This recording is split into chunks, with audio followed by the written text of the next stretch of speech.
Well, hey there, and welcome back to HEIMLER's History. Now, we've been going through Unit 5 of the AP Government Curriculum, and in this video, that means it's time to talk about how we elect the president. So if you're ready to get them brain cows milked electoral college style, well then let's get to it. So in this video, here's what we're trying to do. Explain how the different processes work in a US presidential election, and explain how the Electoral College facilitates and or impedes democracy. I hope you can already taste the sauce, because it is spicy. And to be clear, even though what I'm about to tell you is pretty complex, I'm leaving a bunch of stuff out. It's even more complex than what I'm about to say, but this is what you need to know for your exam. So let's start with the process of electing the president. If someone's going to run for president, they first have to earn their party's nomination. And this happens through primary election. And primaries are elections in which members of a party vote on which candidate they want to represent them in the general election, which is the actual election where a president is chosen. Now, these primary elections happen state by state, and wouldn't you know it, different states handle primaries in different ways. Some states hold open primaries, which means that any registered voter can vote in either party's primary, but not both. So, for example, here in my fair state of Georgia, we hold open primaries. So if I show up to the polls on primary election day, the poll worker is going to ask me whether I want a ballot for the Republican primaries or the Democratic primaries, and I can tell them whichever one I want. That's the idea of an open primary. But in other states, like New York, for example, they hold closed primaries. That means that only people registered with the party can vote in those primaries. So to sum up, here in Georgia, if I want to vote in a primary, they asked, hey, are you a registered voter? And then in New York, they're going to ask me, are you registered with the party? And to further confuse you, some states don't use primaries, but instead hold caucuses in order to nominate their party's candidate. Now, a caucus is, in principle, no different than a primary. It's people voting on their chosen nominee for the party. The only difference is that instead of using secret ballots to cast their vote, voters at a caucus discuss and debate together, and then they vote publicly. So in this first step, party members vote on their chosen candidate, and whoever wins that primary is presented as such at the party's national convention,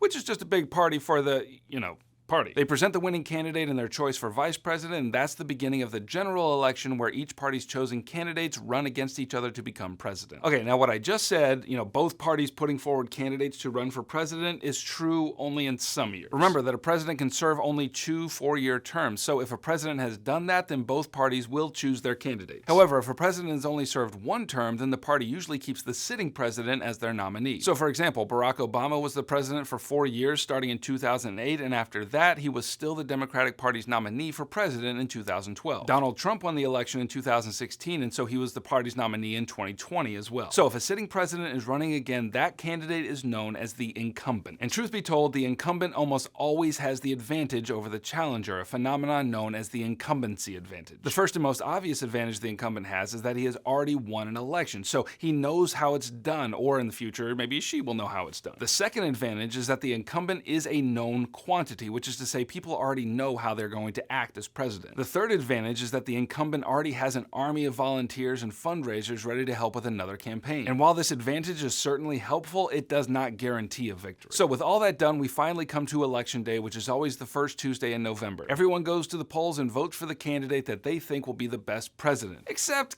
kind of, not really. So yes, we all go out and vote, and on our ballots are the candidates' names, but we are not actually voting for those candidates, because here in America, the people don't actually elect the president, to which I say, what? Alright, now I get to tell you about the Electoral College, which is the constitutional mechanism by which we elect the president. The framers of the Constitution weren't too keen on participatory democracy, especially when it came to electing the president. So they devised a system that would insulate the ignorant mob of voters from the election of the president, and that system is called the Electoral College, and here's how it works. Each state has the same number of electors as they have congressional representatives. So here in Georgia, we have 14 representatives in the House and 2 senators, so we have 16 electors that cast their vote for president. But don't hate me, we actually have 32 electors, and here's why. Our state chooses 16 electors for the Democratic candidate and 16 electors for the Republican candidate. So when I go to the polls to vote, I'm not actually voting for the candidate, I'm voting for that candidate's slate of electors who will then vote that candidate into office. Now in almost every state, whichever candidate wins the state, it's a winner-take-all system for electoral votes. So in my state, if the Republican candidate wins, all 16 electoral votes go to that candidate. However, you do need to know that in Maine and Nebraska, they have rules which allow them to split the electoral votes votes, but in every other state, it's a winner-take-all system. It is possible for an elector to vote against the popular vote, and if they do, they are called faithless electors. Now, that almost never happens, and some states even have laws against it, but it has happened now and then. Now, in order to win the election, the candidate has to receive a minimum of 270 electoral votes, and whichever candidate does becomes the president. Okay, now the last thing I'll say about the Electoral College is this. It is, as a system,